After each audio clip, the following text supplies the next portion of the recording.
To play the fool is the last resort. Arthur Schopenhauer once said, "A surprising piece of wisdom that challenges everything we think about success.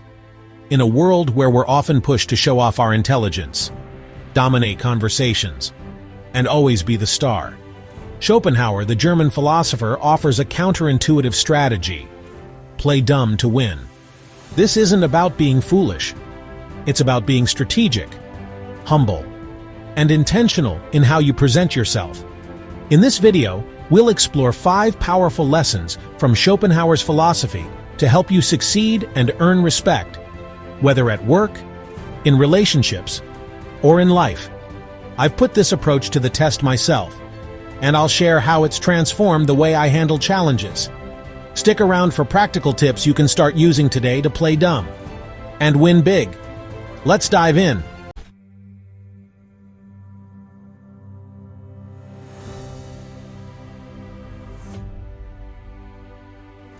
Schopenhauer believed that one of the most effective ways to succeed is to conceal your true abilities until the perfect moment. He wrote that you should appear weaker than you are, so when the critical moment arrives, you can reveal your full strength and catch everyone off guard. Let that sink in. It's like a poker game. You don't show your best hand right away. You wait, you watch, and then you play your cards when the stakes are highest. I saw this strategy work wonders a few years ago at work. I was part of a team preparing a major proposal for a client. One of my teammates, let's call her Emily, was always quiet during our brainstorming sessions. She'd take notes, ask a few questions, but never shared much. I figured she was just along for the ride, maybe not as invested as the rest of us. But when the day of the presentation came, Emily stepped up with a flawless strategy that tied everything together: data, insights, even a creative twist no one saw coming. She had charts ready, answers to every possible question, and a calm confidence that left the client speechless. We secured the contract, and I couldn't help but admire her approach. Later I asked her, "Why didn't you say anything sooner?" She shrugged and said, "I wanted to make sure I had it all figured out first. No point talking until I knew I could deliver." Emily's approach reminded me of something I'd read about in history. The ancient Chinese philosopher Confucius once said, "The cautious seldom err." By staying silent and playing dumb, you're being cautious. You're not revealing your full potential until the time is right. This strategy gives you the upper hand. Whether you're negotiating a deal, competing in a game, or even navigating a tough conversation, you let others underestimate you, and then you exceed their expectations in a way that leaves a lasting impression. But this isn't just about work. It applies to everyday life too. I remember a time when I was playing a board game with friends, Monopoly to be exact. I'm pretty good at strategy games, but I didn't want to come off as too competitive, so I played it cool. I let my friends think I wasn't paying much attention, making small trades, and passing on big properties early on. They thought I was out of the game, but I was quietly building my resources. By the end, I had a monopoly on the most expensive properties, and I won the game. My friends were shocked. They'd completely underestimated me. That's the power of playing dumb. You create an element of surprise that makes your victory even sweeter. Here's your first lesson from Schopenhauer: master the art of surprise.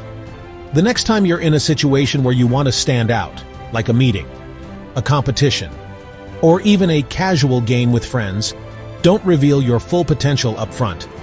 Listen, observe, and wait for the right moment to shine.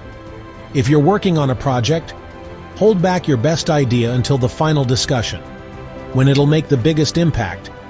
Or if you're in a debate, let the other person talk themselves out before you share your strongest point. The key is timing. Know when to hold back and when to strike. What's one situation where you can play dumb and surprise everyone this week?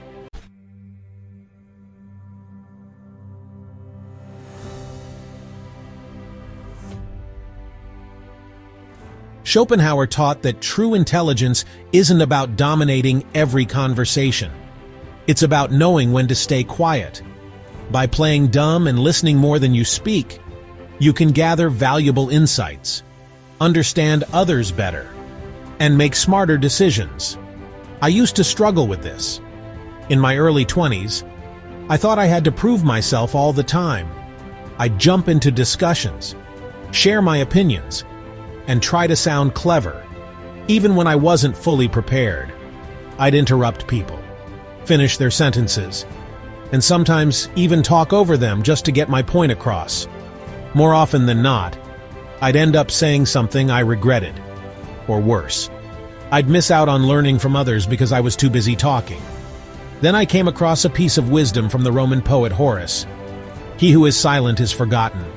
He who does not advance falls back. At first, I thought this meant I should speak up more to avoid being overlooked. But the more I reflected, the more I realized Horace was pointing to a deeper truth. Silence isn't about being forgotten. It's about choosing your words wisely. Schopenhauer would agree. The wisest people in the room are often the ones who listen the most. They're absorbing, learning, and waiting for the right moment to contribute something meaningful. I decided to put this into practice at work. In my next team meeting, I made a point to listen more than I talked. I brought a notebook, jotted down what my colleagues were saying, and resisted the urge to jump in right away. I noticed things I'd never picked up on before, like how one teammate was struggling with a deadline, or how another had a great idea that no one else seemed to hear. When I finally spoke, I didn't just repeat what others had said. I added a fresh perspective that built on their thoughts. I suggested a way to help my struggling teammate by redistributing some tasks, and I highlighted the great idea that had been overlooked. My manager pulled me aside afterward and said, "I appreciate how you let others speak first. It shows confidence." That was a turning point for me. Playing dumb made me look more confident, not less. The ancient Greek playwright Euripides once said, "Silence is true wisdom's best reply." By staying quiet and listening, you're not just gathering information, you're showing respect for others, building trust, and positioning yourself as someone who speaks with purpose. I've seen this in other areas of life too. A few months ago, I was at a family gathering, and my cousin was venting about a tough situation at work. My instinct was to jump in with advice, but I remembered Schopenhauer's lesson. I stayed quiet, nodded, and let her talk. When she was done, I asked a few questions to understand her better, and then I offered a small suggestion. She later told me, "Thanks for listening. I felt so heard." That wouldn't have happened if I'd been focused on talking instead of listening. Here's your second lesson. Listen more. Speak less. The next time you're in a conversation, challenge yourself to listen twice as much as you talk. Take notes if you need to, or just focus on being fully present. Only speak when you have something valuable to add, something that moves the conversation forward or shows you've truly heard the other person. If you're at work, try this in your next meeting. Let others share their ideas first, and see what you can learn before contributing. If you're with friends or family, practice active listening by asking questions instead of giving advice right away. You'll be amazed at how much you learn, and how much more people respect you for it. What's one conversation where you can practice listening more this week?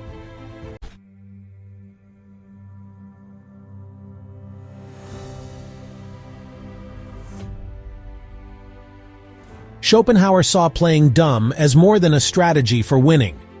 It's also a way to show kindness. By pretending to know less than you do, you can help others feel more capable and respected. I saw this in action a few years ago with my younger brother. He was struggling with a math problem for school, and I could tell he was getting frustrated. He kept erasing his work, muttering to himself, and I could see the disappointment in his eyes. My first instinct was to solve it for him. I'm pretty good at math, and it would have been quick, but I knew that would make him feel small, like he couldn't do it on his own. So, I played dumb. I said, "Hey, I'm a little rusty on this. Can you walk me through how you'd solve it?" I sat down next to him, asked him questions about his thought process, and gently nudged him toward the solution. I'd say things like, "Oh, I think I remember something about this. What if we try this step?" Even though I knew the answer. By the end, he'd figured it out himself, and he was so proud. "I didn't know I could do that," he said, grinning from ear to ear. I could have taken the credit, but I didn't. Playing dumb gave him a sense of accomplishment, and it brought us closer. He still talks about that moment, and it's become one of our favorite memories. This approach isn't just for family. It works in all kinds of relationships. I remember a time at work when a new colleague was struggling to understand a software tool we used. She was visibly stressed, and I could tell she felt embarrassed asking for help. Instead of jumping in to fix it for her, I played dumb again. I said, "I've always found this tool tricky. Can you show me how you're using it? Maybe we can figure it out together." I let her take the lead, asked questions, and offered small suggestions. By the end, she'd mastered the tool, and she thanked me for being so patient. I didn't need to show off my knowledge. What mattered was helping her feel capable. The ancient Greek playwright Euripides once said, "One loyal friend is worth 10,000 relatives." In this context, being a loyal friend means supporting others in a way that preserves their dignity. Schopenhauer would say this is the mark of true wisdom, knowing how to make others feel good without needing to prove your own superiority. By playing dumb, you create an environment where everyone can thrive, and that earns you a deeper kind of respect. The American transcendentalist Henry Wadsworth Longfellow also touched on this idea. Give what you have. To someone, it may be better than you dare to think. In this case, what you're giving isn't knowledge or expertise. It's the gift of confidence. By playing dumb, you're giving others the chance to shine, and that can be more valuable than any advice or solution you might offer. I've seen this in small moments too, like when I let my friend take the lead on planning a group trip. Even though I knew the best spots, she felt so proud of her plan, and I got to enjoy seeing her confidence grow. Here's your third lesson. Protect others' dignity. The next time you're in a situation where someone might feel insecure, like a struggling coworker, a family member, or even a friend, play dumb to give them a win. Ask a question you already know the answer to, or let them take the lead on something you could easily do. If you're at work, maybe it's letting a new teammate explain a process to you, even if you're already familiar with it. If you're with family, try asking for help with something small, like cooking a recipe, to make them feel needed. What's one way you can play dumb to make someone else feel capable this week?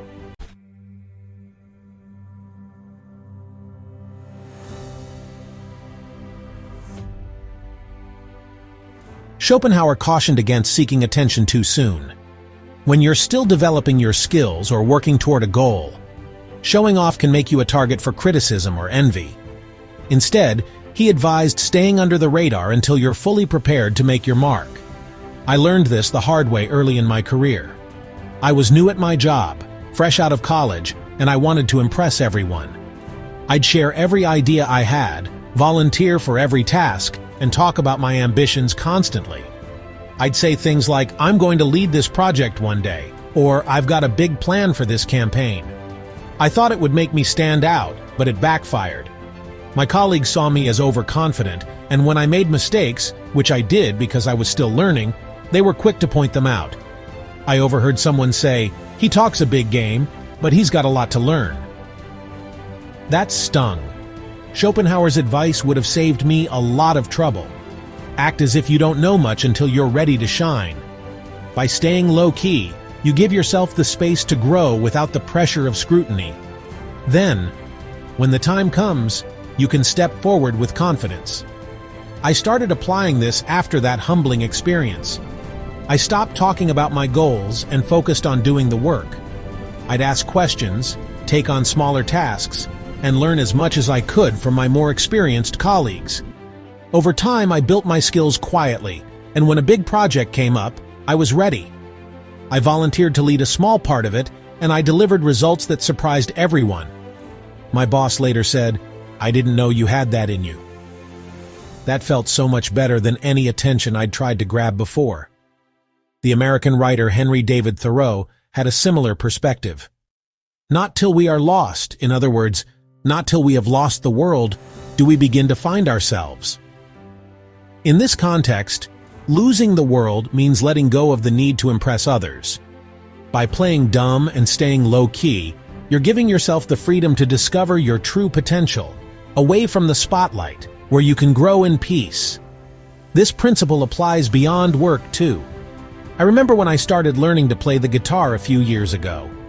I was so excited that I told all my friends, "I'm going to be performing at open mic night soon." But I was nowhere near ready. I could barely play a few chords. When they asked me to play something, I'd fumble through it and feel embarrassed. After that, I decided to keep my progress to myself. I practiced every day, watched tutorials, and slowly got better. A year later, I surprised my friends by playing a full song at a gathering.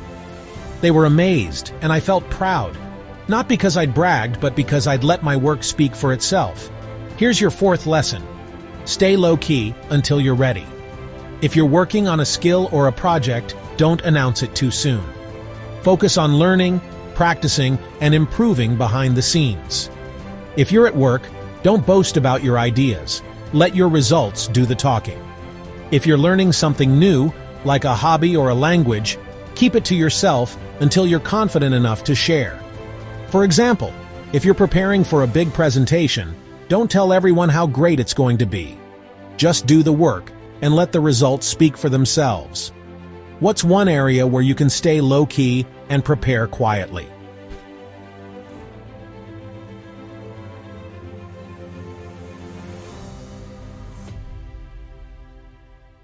Schopenhauer believed that how you handle success is just as important as achieving it. He suggested that if you win unexpectedly and act like it's no big deal, you'll earn more respect than if you boast about your victory. I saw this play out at a community event last year. We had a trivia night, and one of my friends, Alex, was the underdog. He didn't seem to know much at first. He'd laugh off wrong answers, shrug when he didn't know something, and even made a few silly guesses that had us all laughing. But in the final round, he answered every question perfectly and won the whole game. He knew obscure facts about history, science, even pop culture, things no one expected him to know. What impressed me most wasn't his win, it was his reaction. Instead of celebrating loudly or rubbing it in, he just smiled and said, "I guess I got lucky tonight." Later I heard people talking about how humble he was, how they'd underestimated him. One person even said, "I need to study with Alex next time. He's a dark horse." Alex didn't need to show off. His humility made him the real winner in everyone's eyes. The philosopher Friedrich Nietzsche once wrote, "The higher we soar, the smaller we appear to those who cannot fly." In this context, soaring high means achieving success, but appearing small means staying humble. Schopenhauer would agree. By playing dumb and winning with humility, you show that you're not driven by ego, you're driven by wisdom. This approach not only earns you respect, but also makes your victories more meaningful. I've tried this in my own life too. Last month, I won a small award at work for a project I'd led. My team had worked hard and I was proud of what we'd accomplished. But instead of making a big deal out of it, I kept it low-key. During the award ceremony, I thanked my team and said, "This was a group effort. I just got lucky to be the one accepting it." Later, a few colleagues told me they appreciated how I'd shared the credit. That felt better than any trophy. The Roman philosopher Cicero also spoke to this idea. The life of man is of no greater duration than the breath of his nostrils. In other words, our time is short, and our achievements are fleeting. So why waste energy on pride? By winning with humility, you're not just earning respect, you're building relationships that last longer than any victory. Here's your fifth lesson. Win with humility. The next time you achieve something, whether it's a work project, a personal goal, or even a small victory, don't make a big deal out of it. Let your actions speak louder than your words. If you get a promotion, thank your team for their support instead of boasting. If you win a game, smile and say, "That was fun. Good job, everyone." Share the credit, downplay your role, and watch how people respond. What's one win you can handle with humility this week?